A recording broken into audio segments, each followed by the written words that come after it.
اب آپ کے سامنے آ گیا کہ یہ تو کوئی کہہ رہے تھے جی ہم نے مہنگائی بہت ہے، تو مہنگائی تو اب اس سے زیادہ بڑھ گئی ہے اور اس سے کئی گنا زیادہ بڑھے گی۔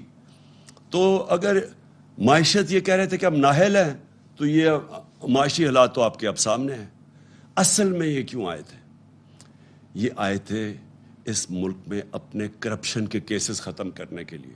یہ آئے تھے NRO-2 لینے کے لیے۔ NRO-1 کیا تھا جنرل مشرف نے، جس میں اس ملک کی تباہی ہوئی، جس میں یہ دونوں نے آ کے ملک لوٹا، 4 گنا زیادہ ہمارے قرضے بڑھائے۔ اور اب یہ NRO-2 تھا کہ جو انہوں نے 10 سال میں چوریاں کی تھی وہ معاف کروانے آئے تھے۔ اب یہ تماشا دیکھیں کیا ہو رہا ہے۔ آج یہ نیب کا جو بل پاس کریں گے، اس سے زیادہ شرمناک چیز اس ملک میں ہو ہی نہیں سکتی۔ شہباز شریف اب پرائم منسٹر نیب کا سربراہ بن جائے گا۔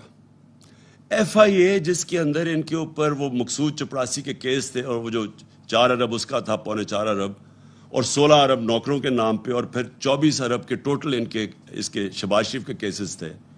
اب یہ FIA کے اوپر بھی خود بیٹھ گیا، نیب کے اوپر بھی خود بیٹھ گیا۔ اب ان کا مقصد کیا ہوگا کہ جو انہوں نے چوریاں کی تھی، پہلی چوریاں معاف ہو گئی تھی۔ انہوں نے جو 11 سال 90 کی دہائی میں چوریاں کی تھی، وہ جنرل مشرف نے ان کو NRO دے دیا تھا، وہ معاف ہو گئی تھی، وہ اربوں روپیہ ہضم کر بیٹھے تھے۔ اب جو پچھلے 10 سال کی چوریاں تھی، 8 سے لے کے 18 تک، اب اس کے لیے ان کو NRO چاہیے تھا، جس کی وجہ سے یہ ساری سازش انہوں نے کی تھی۔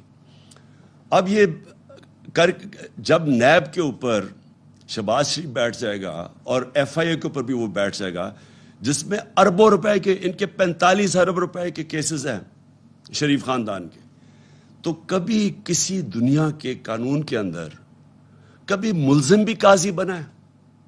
کبھی یہ ہو سکتا ہے کہ میرے کیسز ہیں اور میں ہی اوپر فیصلہ کروں؟ اور یہ سب سے زیادہ آج پاکستان کی عدلیہ کا ٹرائل ہے۔ یہ سمجھ جائیں کہ ساری قوم اب دیکھ رہی ہے یہ مذاق، کہ اگر پارلیمنٹ یہ پاس بھی کر دے تو کیا یہ پاکستان کی کانسٹیٹیوشن کی سپرٹ کے ساتھ جاتا ہے؟ کسی بھی دنیا میں قانون میں یہ اجازت دیتے ہیں؟ کوئی قانون ایسا پاس کر سکتا ہے کہ میرے اوپر ہی کیس ہو اور میں ہی فیصلے کروں اوپر؟ اگر سہولت ان کو دینی ہے تو جو پاکستان میں جیل میں چھوٹی چھوٹی چوروں پہ لوگ بھرے ہوئے ہیں، ان کو بھی یہ سہولت دے دیں کہ وہ بھی اپنے اوپر بٹھا کے اور اپنے فیصلے کروا لیں۔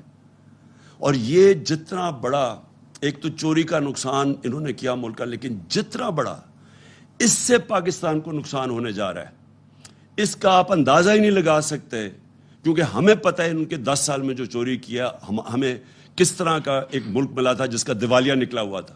ہمارے پاس 3 ہفتے کے صرف پیسے تھے فورن ایکسچینج، اپنے فورن لائبلٹیز کے لیے۔